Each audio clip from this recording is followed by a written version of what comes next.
A very fresh good morning, my dear 10th class students. So, yesterday we learned about alluvial soil, classification of soil, and now we go further for our next paragraph and topic and another soil. So, basically, the alluvial soil consists of various important type of sand, silt and clay. ये आपने देखा था।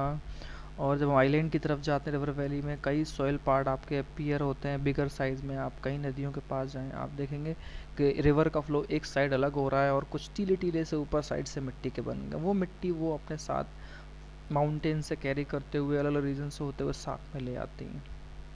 Okay. और वो river की जो valley upper side की होती है वहाँ पे कई सारे स्लोप बन जाते हैं ऊंचे नीचे। ठीक है। तो आप देखते हैं कि इस तरह के जो कॉमन पेडमेंट प्लेन्स होते हैं उनको द्वार, स्काउस और तराई बोलते हैं। जैसे हरिद्वार, कोट द्वार, ऐसी बहुत सारी चीज़ें जो प्लेन्स में एरिया में एंटर करते वक्त होते हैं। ठीक है। इन वर्ड्स के भी अपने अपने मीनिंग है। Apart from the size of their grains of component soils are also described on basis of their age. ये एक यहाँ से क्वेश्चन है, देखें जरा इसको। Soils are also described on the basis of their age. Question आ भी सकता है, describe the soil on the basis of their age. तो वो चीज़ भी आपको अच्छे से समझना है, नोट्स में तैयार करनी है। According to their age alluvial soil can be classified an old alluvial bhangar. जो ओल्ड एलुवियल, ये चीज़ें आप 9th क्लास में पढ़ चुके हैं, ये आप दोबारा से रिवाइज करें। जो सबसे पुरानी मिट्टी है उसे बांगर बोलते हैं। न्यू एलुवियल सॉइल उसे खादर बोलते हैं। The Bangar soil has higher concentration of conquered nodules nodules than the खादर। उसमें कंकड़ मतलब कंकरीली वो चीज़ें वो ज़्यादा होती हैं खादर के according. It has more fine particles and it's more fertile in the bhangar. वो कहते हैं कि ये उससे ज़्यादा फर्टाइल होती है। तो वो जो क्रॉप्स प्रोडक्शन है उसमें हेल्प करती है, बेटर मतलब प्रोडक्शन होता है। Alluvial soils as a whole are very fertile. ये मैं सिर्फ एलुवियल को इतना अच्छे से एक्सप्लेन कर रहा हूँ। आप देखेंगे कि फिर ब्लैक को, येलो को, रेड को इसी पैटर्न पे किस रीजन में होता है, किस स्ट्रक्चर से एज के अकॉर्डिंग डिवाइड कर सकते हैं, किस रीजन में पाई जाती है और वहाँ कौन कौन सी फसलें होती हैं, क्रॉप्स होती हैं, इसी स्टैंडर्ड पे सबको बांटा गया है। तो आप प्लीज़ उसको उसी तरह से रीड करें, उसी तरह से ही नोट्स तैयार करें। ठीक है। Mostly these contain adequate proportion of potash, phosphoric acid and lime which are ideal for the growth of sugarcane, paddy, wheat and other cereal pulses crop। और ये जो मिट्टी आप देख रहे हैं खादर वाली, भांगर वाली, जिसमें कि ये जो इतना फर्टाइल इसमें क्या कहते हैं, ये क्या बोलते हैं, मिनरल्स हैं, पोटास, फॉस्फोरिक एसिड, लाइम, जो कि गन्ने की खेती के लिए, ये वीट और पैडी मतलब एक तरह से आई थिंक धान के लिए यूज़ करते हैं ये वर्ड, इन सब के लिए बहुत इंपॉर्टेंट होती है। Due to high fertility reasons of alluvial soil are intensely cultivated dense populated. यही रीज़न है कि जहाँ जहाँ ये मिट्टी है वो एरिया डेंस पॉपुलेटेड भी है, क्योंकि खेती अच्छी होती है तो लोग वहाँ पे खेती करने बस गए हज़ारों सालों से। Soils in the drier area are more alkaline and they can be productive after proper treatment and irrigation। अब जहाँ एल्कलाइन वाली मिट्टी है, कंकरीली है या फिर बैरन है उस तरह से, तो उसको प्रोडक्टिव तब बनाया जाता है जब आप उसका प्रॉपर ट्रीटमेंट करते हैं। आप कई तरह से उसमें खाद देते हैं फर्टाइल करने के लिए, जिप्सम यूज़ करते हैं, बहुत सारे तरीके हैं उसको करने के लिए। ठीक है। इसी बेसिस पे आपका ब्लैक सॉइल है। The soil are black in colour also known as regur soil. ये इसका नया नेम है नॉट नया नेम, आपके लिए नया है, मतलब एक दूसरा नेम है। कलर में ब्लैक होती है, इसे रेगुलर सॉइल भी बोलते हैं। Black soil is ideal for growing cotton and black cotton soil. मैंने बताया था ना आपको, एक ही उस पैटर्न पे आपको सारे सॉइल्स का डिवाइडेशन करना, उसी पे ही आपका पूरा एक नोट होना चाहिए। जैसे ब्लैक सॉइल आपने हेडिंग डाली, ब्लैक सॉइल हेडिंग डालने के बाद ये शुरुआत में पॉइंट लिख दिए, it is also known as regular soil, ideal for growing cotton, also known as black cotton soil. ये इस तरह से आपके इंपॉर्टेंट रहते हैं। अब देखिए क्लाइमेट कंडीशन जो होती हैं, parent rock material are the important factor formation of black soil. मतलब एक पेरेंट रॉक मटेरियल का मतलब ये है, कहा यह जाता है जब वेल्कोनिक एरप्शन हुआ था, ज्वालामुखी का फटना, लावा का निकलना और क्लाइमेट कंडीशन हज़ारों सालों में डेवलप हुई, उसकी वजह से काली मिट्टी का बनना हुआ वहाँ पे। तो इस तरह की जो सॉइल है ज़्यादातर डेक्कन प्लेट्यू में ही, बेसल्ट रीजन में ही होती है, नॉर्थ वेस्ट डेक्कन प्लेट्यू में ये लावा फ्लो से बनी है, जैसे मैंने अभी आपको बताया। तो अब ये रीजंस आ गए यहाँ पे। अब जो सेकंड अगर सॉरी सेकंड, हाँ सेकंड की अगर इसमें बात करें दूसरे लाइंस को लिखने के लिए, तो आप देखेंगे कि कौन कौन से एरिया कवर करती है, महाराष्ट्र, सौराष्ट्र, मध्य प्रदेश, छत्तीसगढ़, बस इतना ही, समझ गए। और वो जो रिवर वैली की बात जैसे एलुविल में की थी, वो आप यहाँ भी लिख सकते हैं, along the Godavari and Krishna valley. कितना ईजी है ना, एक तरह का ही उसमें सब जगह दिया हुआ है, आप उसी के अकॉर्डिंग ही हर सॉइल को क्लासिफाइड करके अपने नोट्स प्रिपेयर करेंगे अच्छे से। ये ब्लैक सॉइल है, सब जानते हैं। और ये क्लेई मटेरियल इसमें ज़्यादा होता है, जाके जैसे कि आपने उसमें देखा था सॉइल में आपने सिल्ट और क्ले ज़्यादा होता है एलुविल में, ऐसे ही ये they are well known for their capacity to hold moisture. और ये क्ले जो मटेरियल होगा आप जानते हैं वो मॉइस्चर ज़्यादा होल्ड करता है, और कॉटन के लिए वो बहुत ज़रूरी है। In addition they are rich in soil nutrition such as calcium, carbonate, magnesium, potash. ये तो सब में है, हर मिट्टी में इस तरह के मिनरल्स चाहिए ही चाहिए, पोटास, नाइट्रोजन, ये सारी चीज़ें कॉमन है, एक दो नाम अलग हो सकते हैं। अब देखिए यहाँ पे दिया हुआ है, अब आप देखेंगे आई थिंक ये जो मिट्टी है वो ब्लैक ही है, गुजरात है, एमपी है, महाराष्ट्र है, थोड़ा छत्तीसगढ़ या कर्नाटक का रीजन है। रेड येलो सॉइल की बात करें तो छत्तीसगढ़ भी है, उड़ीसा भी है, झारखंड है, आप देख रहे हैं ना इस तरह से। ये कुछ यहाँ पे महाराष्ट्र का पार्ट है इस तरह से। ये एलोवेल सॉइल है जो आपका प्लेन्स एरिया है पूरा, इधर काफ़ी बड़ा बना हुआ है, ठीक है। ये इजी है क्योंकि आपने 9th क्लास में मैप पढ़ा हुआ है, इसलिए आपको ये चीज़ें हार्ड नहीं लगेंगी। ओके, तो ये बेसिकली अगर बात करें उन सारी चीज़ों की, तो कहते हैं कि उसमें लेकिन सॉइल में फॉस्फोरिक कंटेंट जो होता है जनरली बहुत कम होता है। They develop deep crack during hot weather, इसीलिए मिट्टी का जो फटना होता है आप देखते हैं एकदम फट गई है, वो इसी की वजह से होती है कि वो फॉस्फोरिक कंटेंट नहीं होते हैं। तो ये सारी चीज़ें हैं, बस अब इसके लिए इतना ही रखेंगे आप। इसी तरह से रेड येलो सॉइल और एरिड सॉइल को डिवाइडेशन किया है बेटा, ये बहुत इजी है, जैसे मैंने आपको बताया है ठीक उसी चीज़ों में ही इसको आपको डिवाइड करके लिखना है। देखो रीजंस दिए हैं किस पार्ट में पाई जाती है, ये किस लिए इम्पोर्टेंट है, ये सारे उसी के पार्ट है। मैं इन सब चीज़ों को आपको एक्सप्लेन अब नहीं करने वाला हूँ, ठीक है।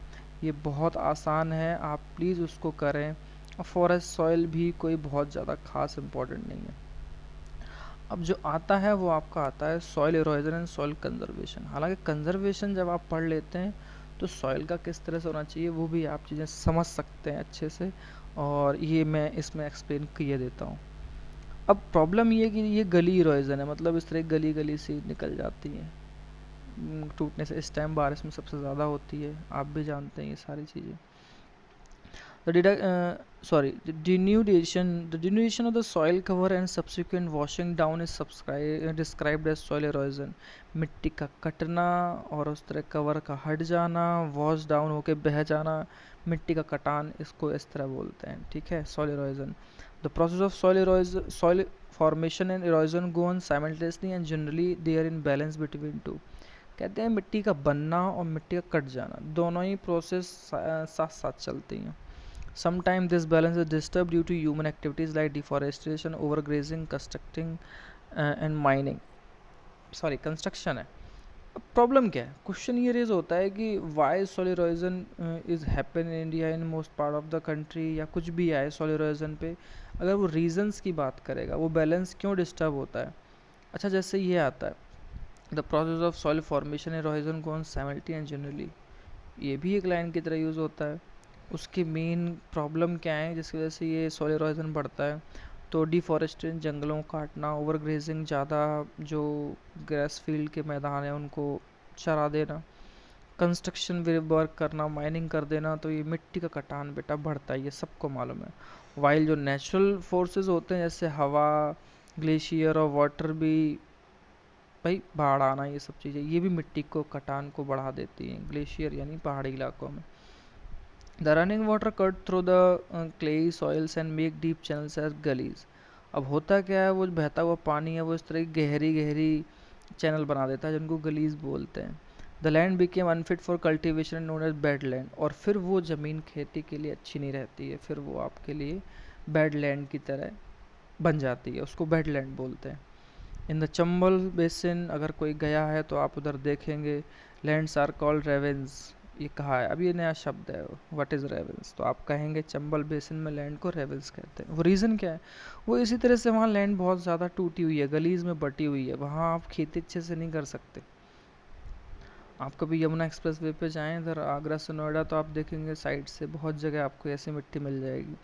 Sometimes water flow as sheet over large area drop a slope, कई बार आप देखेंगे बहुत बड़े पैमाने बह रहा है। अब आप ये देख रहे हैं ये मिट्टी यहाँ से कट कट के और ये देखो यहाँ से नीचे गिर चुकी है, क्योंकि ये ऊपर अभी सूखा पोर्शन है, ये नीचे गिर रही है, कट के गिर रही है। तो इस तरह से नेचुरल भी कई सारे रीजन हैं।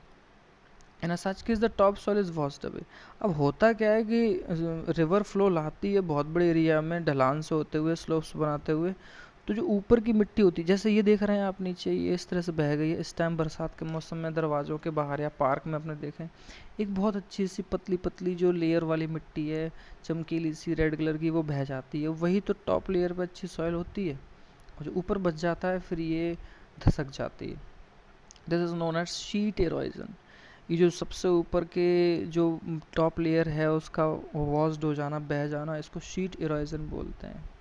That is the question, what is sheet erosion? Okay, sheet erosion. Wind blows to loose off flat और sloping land known as wind erosion. आप जानते हैं हवा से भी कई सारी चीज़ें ऊपर मिट्टी के छोटे छोटे जो पार्टिकल्स वाली मिट्टी की लेयर होती है उसको हवा से उड़ा के ले जाना, इस तरह से उसको तो विंड इरोजन बोलते हैं। Soil erosion is also cause due to defective methods of farming. अगर आप अच्छे तरीके से फार्मिंग नहीं कर रहे हैं, तरीके आपके इफेक्टिव नहीं है, तो उससे भी आपकी सॉइल इरोज होती है। आप कई बार देखते हैं बहुत ज़्यादा उन मशीनों का यूज़ करना जो मिट्टी को बिल्कुल बिल्कुल ही सैंडी सॉइल में चेंज कर देती है, वो अच्छी चीज़ नहीं है। मिट्टी को ज़्यादा टुकड़ों में तोड़ना अच्छा नहीं है। इसीलिए आप देखते होंगे जो फार्मिंग में इक्विपमेंट्स यूज़ होते हैं वो बड़े बड़े होते हैं, हाथों लोहे के आयरन के बने हुए बड़े बड़े हैरो होते हैं, मशीन्स होते हैं, कल्टीवेटर होते हैं, वही यूज़ होते हैं, उनको ज़्यादा यूज़ नहीं लेना चाहिए। Flowing is the wrong way, that is up and down slope of channel for the quick float or water leading to soil erosion। अब ये वही बात है कि आप फ्लोइंग के मेथड अच्छे से नहीं अपना रहे हैं अगर आप ऊंचे नीचे चैनल्स बना रहे हैं, क्योंकि अगर आप नीचाई से ऊंचाई की तरफ इस तरह से फ्लो होगा तो पानी जब भी इधर से आएगा खेतों में तो ऊपर की जो अच्छी मिट्टी है लेयर की वो बहा के नीचे ले जाएगा, तो इस तरह से वो सारी खेती वहाँ पे ख़त्म हो जाती है। बस इसमें यही सारी चीज़ें हैं। और इसमें एक चीज़ और दी है कि एक और वर्ड आएगा यहाँ पे आपका, flowing along the counter lines can be decelerate the flow of water through the slope. और ये तो मैंने आपको भी बताया है कि फ्लोइंग जोतने से और उससे इस तरह से कई सारी लाइंस बन जाती हैं डाउन स्लोप्स पे जाके, this is called counter flowing. ये नया वर्ड आ गया, काउंटर फ्लोइंग, शीट इरोजन, गली, ये सारी चीज़ें आपके लिए जानना सही है, आप उसको लिखें भी।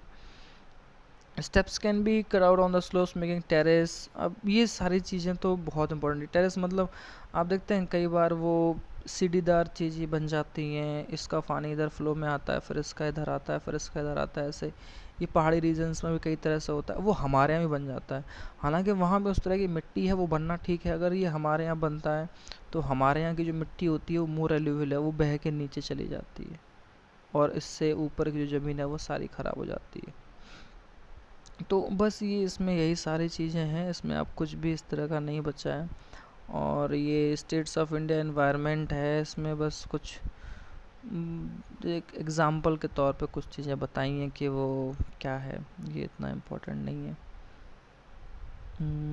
हाँ, लेकिन इनको आप पढ़ ज़रूर सकते हैं, पढ़ना थोड़ा ठीक रहता है। I think this is finish. और इसमें से कई सारे मल्टीपल चॉइस क्वेश्चन हैं, लॉन्ग हैं, और मैप वर्क शायद इसमें नहीं दिया है। Okay, no problem. तो आप अच्छे से मैप को देखें। ये चैप्टर यहाँ फिनिश होता है आपका, एंड एक यही चैप्टर आने वाला है, तो आई थिंक इसके बाद मैं आपको इकोनॉमिक्स या सिविक्स में से कोई चैप्टर आपके लिए लेके आऊँगा टुमारो, जो आपकी क्लास होगी वो। ठीक है, तो कोई प्रॉब्लम हो तो काइंडली मैसेज कीजिए, कॉल कीजिए, बट आफ्टर 1 PM। और आप बार बार कॉल मत किया करो। अगर आपने देखा है कि आप कॉल कर रहे हो, मेरा नेट ऑन नहीं है या है भी और मैं कॉल नहीं उठा पा रहा हूँ व्हाट्सअप से, तो आप प्लीज़ मैसेज छोड़ दें, वॉइस मैसेज कर दें। और मैंने बार बार बोला आप मैसेज तो छोड़ ही सकते हैं ना। ठीक है। ठीक है, तो आप ध्यान दें, अच्छे से रिवीजन करें और अच्छे से करें। Thank you.